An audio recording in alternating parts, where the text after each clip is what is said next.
Hello and welcome back to my channel. In today's video, we will create a multiple linear regression model in Jupyter Notebook. I have tried to keep this model simple and easy to understand. Here we will use publicly available data and will learn some of the important concepts of multiple linear regression model that we need to use during building a model, such as splitting the data into training and test data set, evaluating the model, predicting the results of dependent variable, and finally visualizing the predicted values in a scatter plot. So if you want, you can also work with me by following the simple steps that I show to you in this video. Now, without further ado, let me first get you familiar with the data that we are going to use in this video. The data that we are going to use is from UCI machine learning repository, and the name of the data is combined cycle power plant dataset. You can easily get access to this data by typing in the same keyword that I have mentioned just now, that is UCI machine learning repository combined cycle power plant dataset. The data can be downloaded from here just by clicking on this link. I have already downloaded the dataset, so I won't do it again. The dataset that we are going to use contains around 10,000 data points, so it has got good number of observations and has been collected from a combined cycle power plant over a period of 6 years, that is from 2006 to 2011. There are no missing values in the data. Number of attributes that we have in this data are 4. Now let us see what are the columns that we have in this data set. So as I have mentioned, I have already downloaded this data. So let me first show you how this data set look like. So this is the data set that I have downloaded. It has 5 columns: AT, V, AP, RH and PE. The rows that we have are approximately 10,000. Now let's see what the name of the columns represents. So AT here refers to temperature, which is in the range from 1.81 degrees Celsius to 37.11 degrees Celsius. V is exhaust vacuum, AP is ambient pressure, RH would be our relative humidity, and the last one, that would be our dependent variable, that is PE, which is nothing but net hourly electrical energy output. So these are the data points that we have in our data set. So once you download this data, once you identify which are your independent variables and dependent variables, so in this case our independent variables are the first 4 columns, whereas our dependent variable is the last column, that is PE. We will now start building our model. Here is our Jupyter notebook. I have already added the steps that we need to follow for our MLR model in the notebook. Now let's start with building our model. The first and foremost step for us would be to import libraries. So let's start with importing the libraries and the data set. First library that we need to import is pandas, and let us also import numpy. As of now, we will load these 2 libraries initially and will import the other libraries as and when we need during the process of building our model. Now the next step for us would be to import the data set. Let's call it as data df maybe, and let's read our data set that is in CSV format. Let me just add the path of my file. You can add the path wherever you have stored your data set.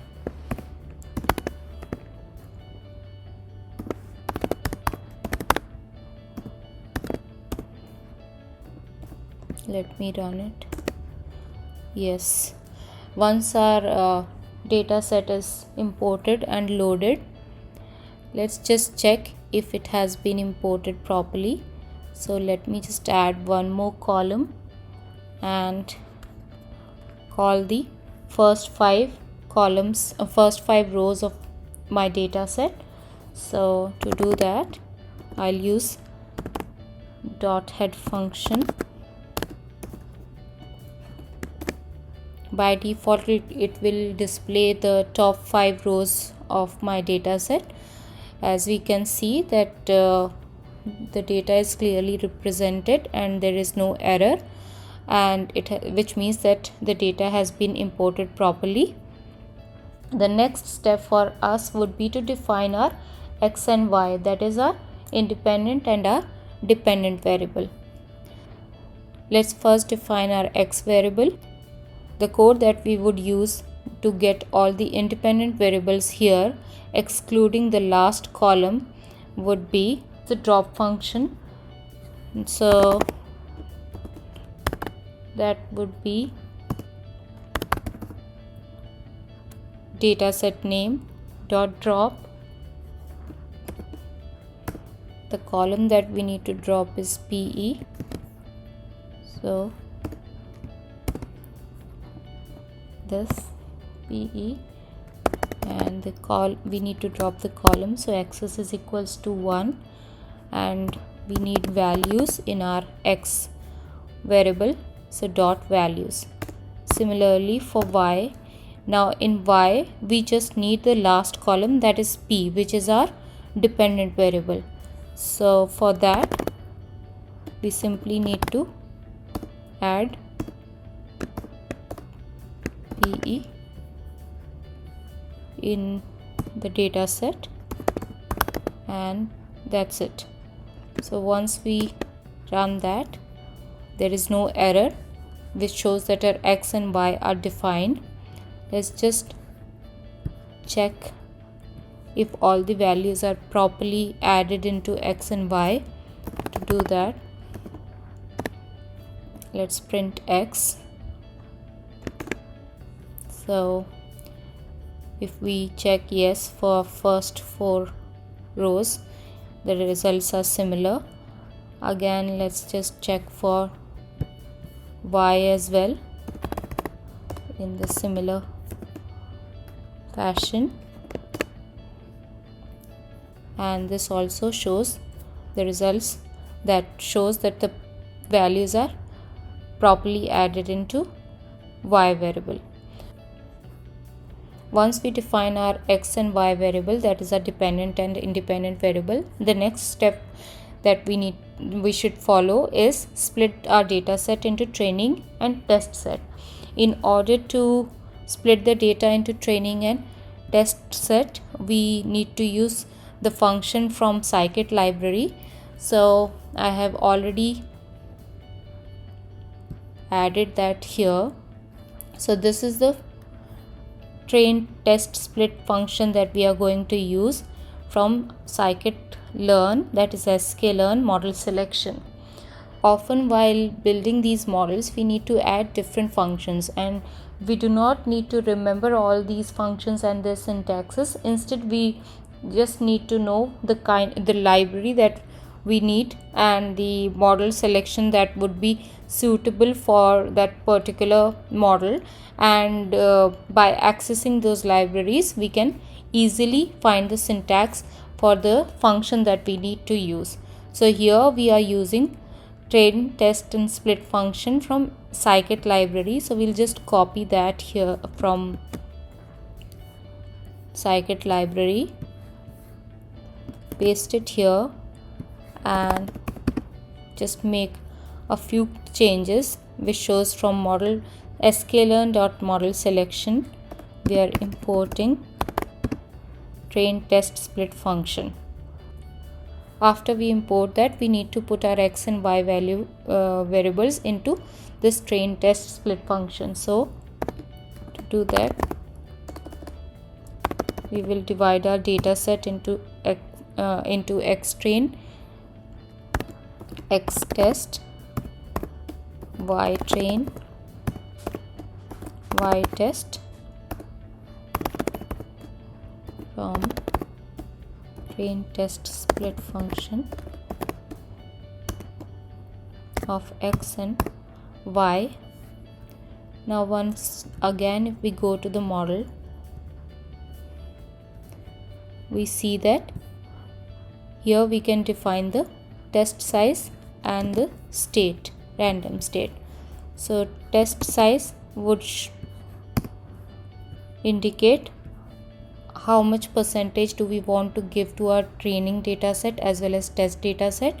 So here we will divide our data set into 70-30 percentage, and random state, let's keep it 0 so that our results remain the same every time we run it.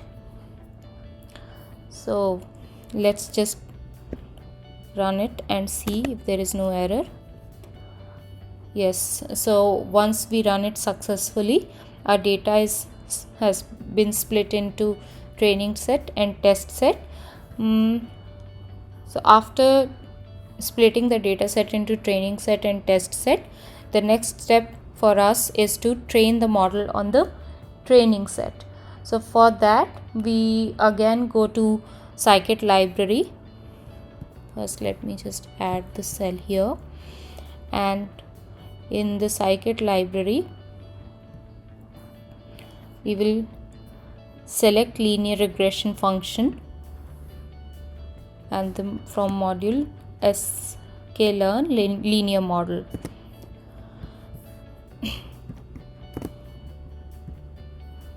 Again, we'll follow the same steps. From sklearn.linear model, import linear regression.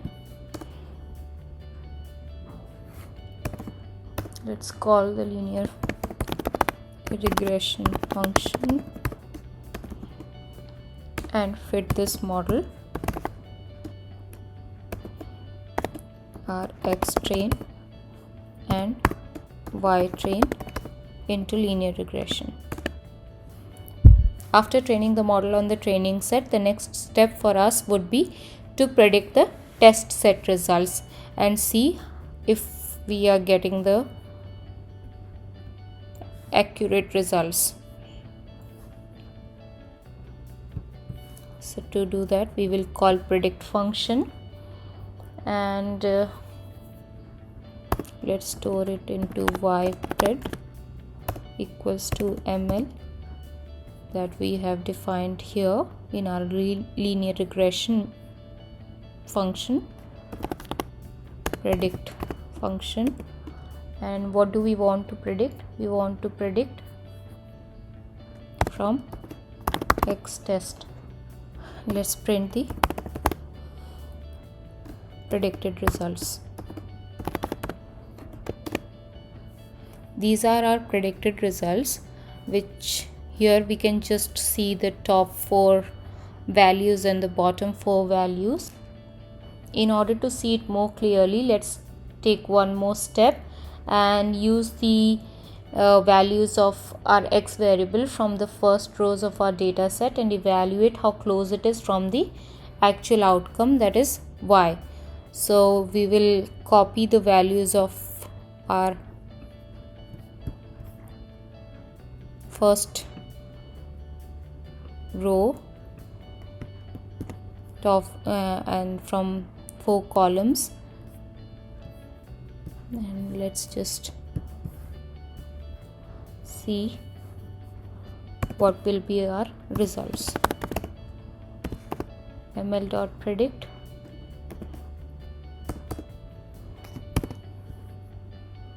you can add any other value here instead of the already existing value, and you will get the predicted values of the numbers that you input. So let's just check. So if we see the y value, that is PE, here it's according to the model that we have prepared, the value of PE should be 467.34. let's see the actual value, which is, this is 463.26. So it's close enough. I wouldn't say that it is completely accurate, however it is very close to the actual value. Now in order to further evaluate whether how accurate our model is, how accurate our predicted values are, let us evaluate the model through R2 score. So for that, again we will go to Sklearn, and here the function that we have is R2 score, and let's just copy it, and from sklearn.metrics import R2 score. The second step would be R2 score of y test comma y pred, because here if we see it says y true comma y pred, so for us y true would be y test that we want the results for and predicted values. So here it shows that it is 93%, the score R2 score is 93%, which is really a good score. So once we evaluate our model, we already have our predicted values, we have already evaluated our model. Now the last step is to visualize the predicted results. So to visualize our predicted results, we will create a scatter plot. For that we would need import matplot libraries, matplot.pyplot as plt. We will plot a scatter plot for y test actual versus predicted results. Let's just change the size as well, otherwise it would be very small and may not be the outcome may not be very clear. So figure size, let's keep it 15,10, and x label is actual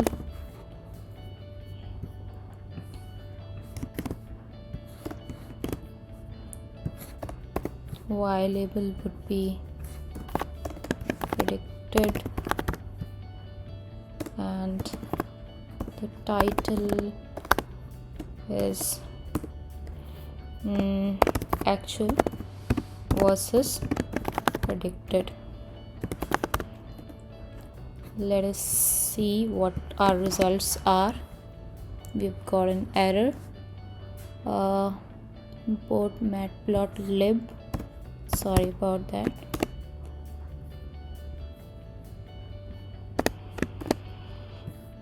Yeah, so when we see the results and compare our actual versus predicted values, we see that they are pretty close enough. There are only a few exceptions here and there. However, if we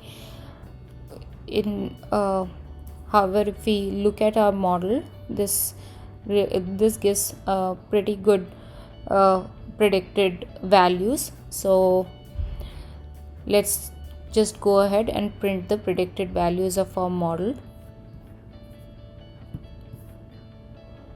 To do that,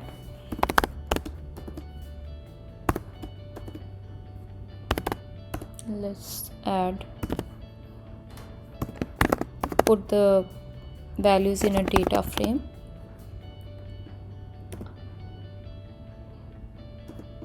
And let us do one more comparison while we are adding these values. Actual value would be our y test, predicted value would be what? It would be our ypred.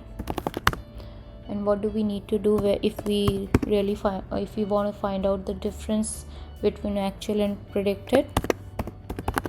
We just have to add one more step, that is difference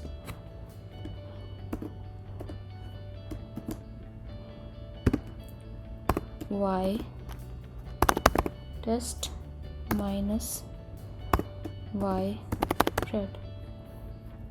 All right, and let's just as of now see only top 20 values to get more clarity.